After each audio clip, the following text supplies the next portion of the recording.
आकाश news, खबरों की तह तक, खबरों की तह तक, खबरों की तह तक।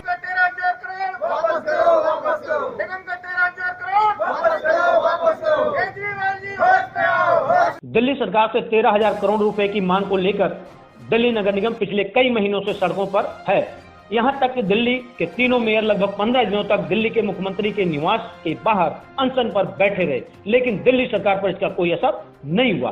3 जनवरी 2021 को भारतीय जनता पार्टी की ओर से इस रकम की मांग को लेकर प्रत्येक मंडलों में जन जागरण अभियान चलाया गया। इसी कड़ी में झड़ौदा वार्ड स्थित बंगाली कॉलोनी में दिल्ली प्रदेश प्रवक्ता ब्रजेश राय की अगुवाई में प्रदर्शन व जन जागरण अभियान चलाया गया। इस अभियान के तहत जनता को दिल्ली नगर निगम द्वारा एक पंपलेट बांटा गया, जिसमें दिल्ली सरकार के वादा खिलाफी और 13,000 करोड़ रुपए के बारे में लिखा है। इस अवसर पर ब्रजेश राय ने कहा कि निगम में गरीब जनता के बच्चे पढ़ते हैं, लेकिन शिक्षकों को वेतन नहीं मिल रहा है।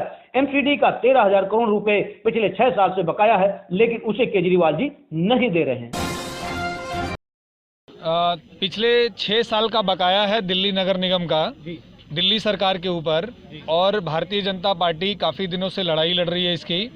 हमारी मांग है कि जो हमारे स्वास्थ्य कर्मी हैं, जो निगम कर्मी हैं और जो अध्यापक हैं, आप बताइए अनऑथराइज कॉलोनी में या निगम के स्कूल में किसके बच्चे पढ़ते हैं? गरीब के बच्चे पढ़ते हैं। आज उन अध्यापकों को 5-5 महीने से कोई वेतन नहीं मिला है, और केजरीवाल जी 13,000 करोड़ रुपया लेके बैठे हुए हैं।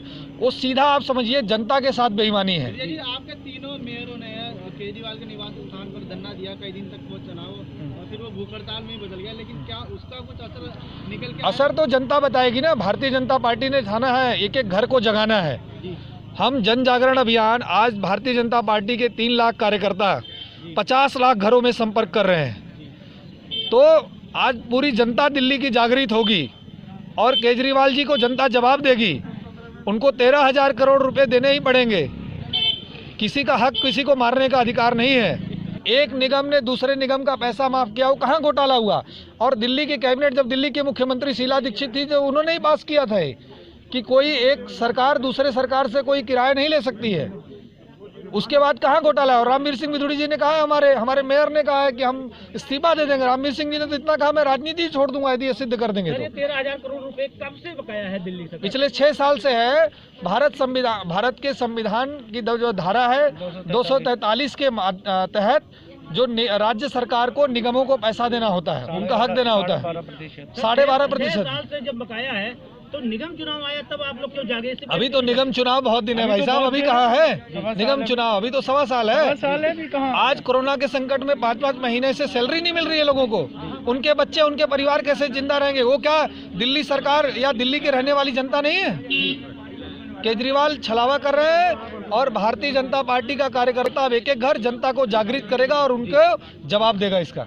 वहीं इस मौके पर प्रदर्शन में शामिल स्थानीय निगम पार्षद श्रीमती रेखा सिन्हा ने कहा कि दिल्ली की जनता को गुमराह करके वोट ले लिए, मगर बताइए कितने घरों में स्वच्छ पानी आ रहा है? क्या सीवर लाइन डल गई? गुमराह करके पानी और बिजली को फ्री और हाफ करके जो ये काम किए, आज बताइए कितने घरों में साफ पानी आ रहा है? क्या क्षेत्र की जनता को पता नहीं है? आज आप सीवर का इतना बड़ा ढिढोरा किए, क्या सीवर का प्लांट आप बिठा दिए यहाँ पे? अब क्षेत्र की जनता जागरूक हो गई है। पहले आप लोग इतना घेराव कर रहे, पूरी दिल्ली में घेराव किया केजरीवाल का, कोई असर नहीं पड़ रहा है उनपे? नहीं, असर नहीं पड़ रहा है तो क्षेत्र की जनता जहाँ से वो चले थे वहीं उनको भिजा देगी। जो अन्ना हजारे जैसे गार्जियन को नहीं समझ पाए, वो दूसरे क्षेत्र की किसी भी खबर को आकाश न्यूज पर चलाने के लिए संपर्क करें 9540468146 पर।